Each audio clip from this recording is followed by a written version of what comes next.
Assalamualaikum warahmatullahi wabarakatuh. Salam sejahtera untuk kita semua. Baik, pertama-tama saya ingin mengucapkan terima kasih kepada Ibu Dr. Anda Haja Siti Masmuda MPD selaku Guru Bidang Studi Bahasa Indonesia SMA Negeri 23 Kabupaten Tangerang.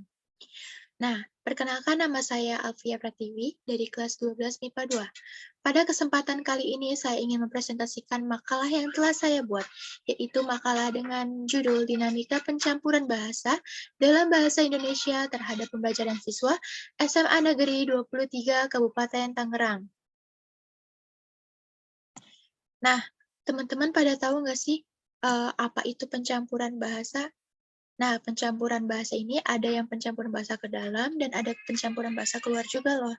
Nah, pencampuran bahasa ini biasanya kalau kita lagi berbicara kepada orang-orang itu ada campuran bahasa, baik bahasa Indonesia dengan bahasa gaul, bahasa Indonesia dengan bahasa Inggris. Nah, itu tuh jadi di-mixing seperti itu. Nah, di sini ada pengertian apa sih pencampuran bahasa. Nah, pencampuran bahasa atau campur kode adalah penggunaan satuan bahasa dari satu bahasa ke bahasa lain untuk memperluas gaya bahasa. Nah, yang tadi saya bilang, jadi pencampuran bahasa ini itu tuh bisa mengubah bahasa ke bahasa lain, jadi memperluas gaya bahasa. Nah, campur kode terjadi begitu saja tanpa motivasi yang jelas dan faktor penyebab yang jelas pula. Sebenarnya ada beberapa faktor ya, tapi nanti saya akan jelaskan faktor apa saja yang mempengaruhi pencampuran bahasa tersebut. Campur kode merupakan terjemahan dari padanan istilah kode mixing. Nah, seperti saya sebut tadi, itu ada mixingnya baik Indonesia dengan Inggris ataupun Indonesia dengan bahasa gaul yang lain. Nah, campur kode pada umumnya terjadi dalam suasana santai atau terjadi karena faktor kebiasaan. Nah, bisa jadi loh karena faktor kebiasaan juga itu bisa mempengaruhi pencampuran bahasa. Di sini ada beberapa pencampuran bahasa menurut para ahli.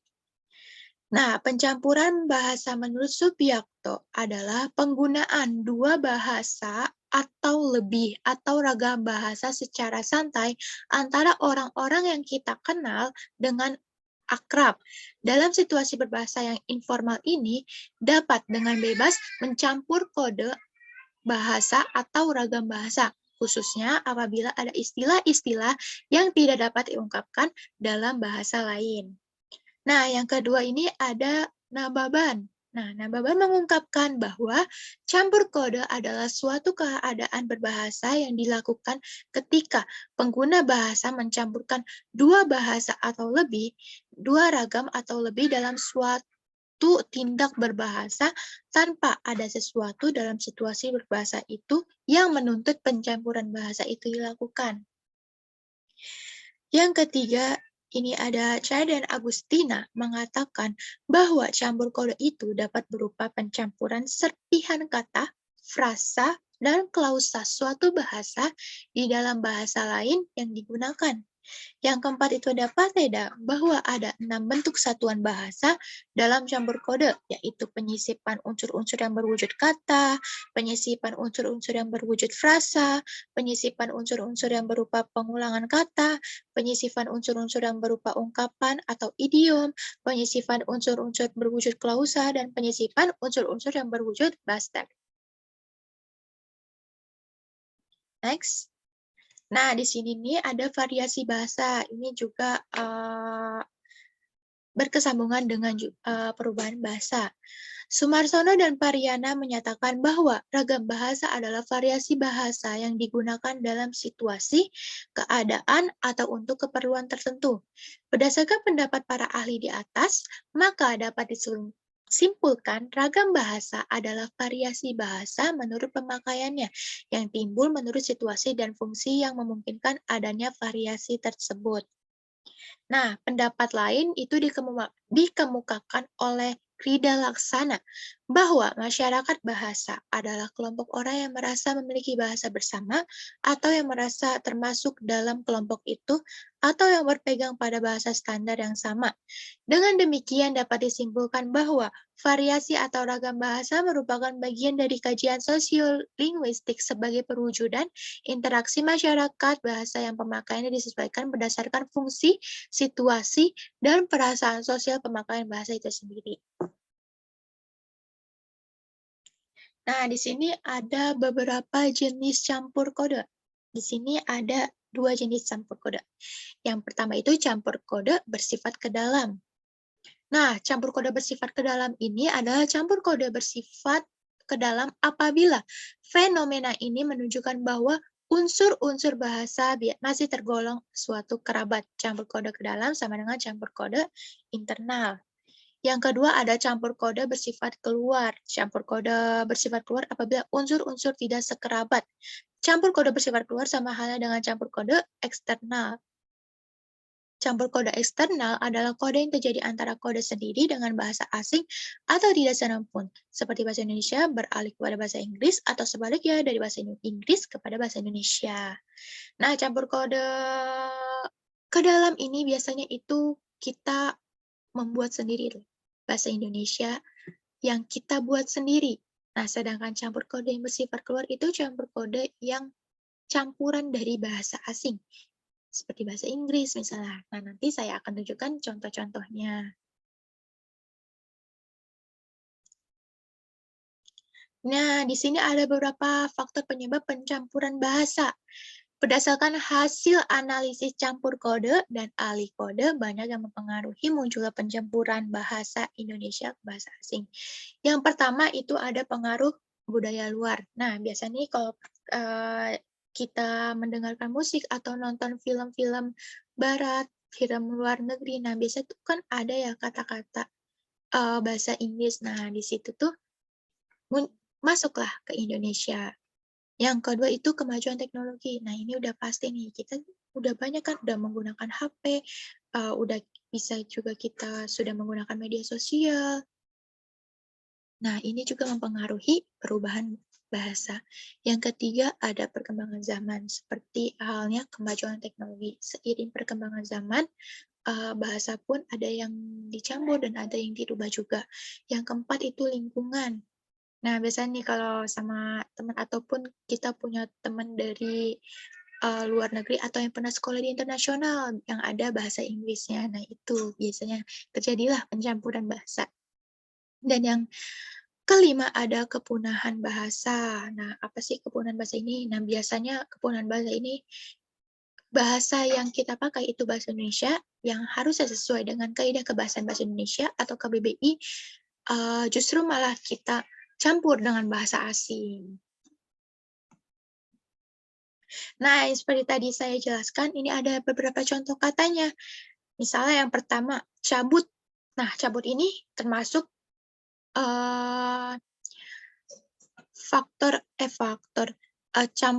cabut ini biasanya ini jenis campur kode yang bersifat ke dalam. Cabut ini artinya adalah pergi. Misalnya, kalau kita lagi main sama teman atau lagi nongkrong sama teman, biasanya, gue cabut duluan ya. Gue cabut dulu ya. Seperti itu. Cabut ini artinya pergi. Aku cabut duluan ya. Aku pergi duluan ya.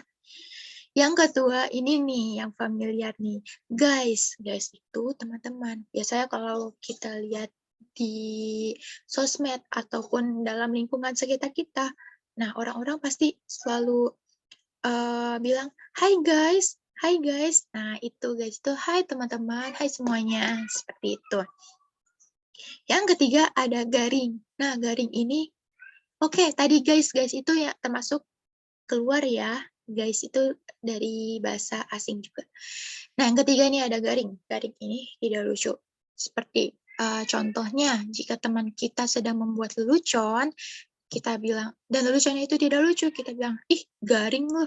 Nah, itu tuh garing itu, ih gak lucu, apaan sih? Kayak gitu.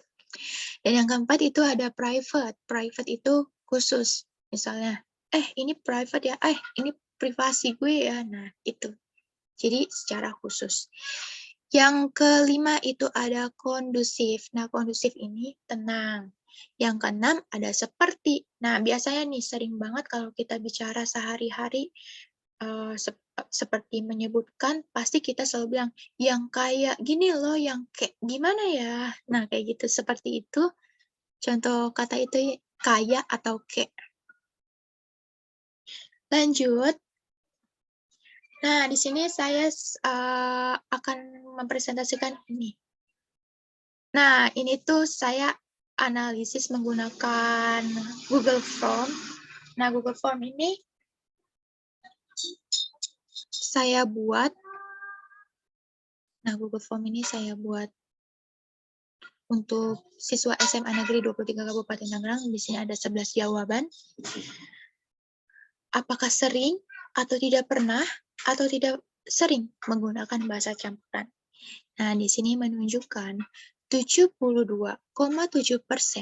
siswa SMA Negeri 23 Kabupaten Tangerang tidak terlalu sering menggunakan bahasa campuran. Sedangkan 27,3% siswa SMA Negeri 23 Kabupaten Tangerang itu sering menggunakan bahasa campuran. Nah, ternyata ada 27,3% nih siswa SMA Negeri 23 Kabupaten Tangerang, 11 orang ini menggunakan bahasa campuran. Lanjut, dalam mengemukakan pendapat dalam diskusi kelas. Nah, biasa kalau kita lagi presentasi mata pelajaran nih, biasa kan ada diskusi ya. Ada yang bertanya dan ataupun yang presentasinya yang menjawab ataupun ada yang menyanggah, itu mengemukakan pendapat dalam diskusi kelas.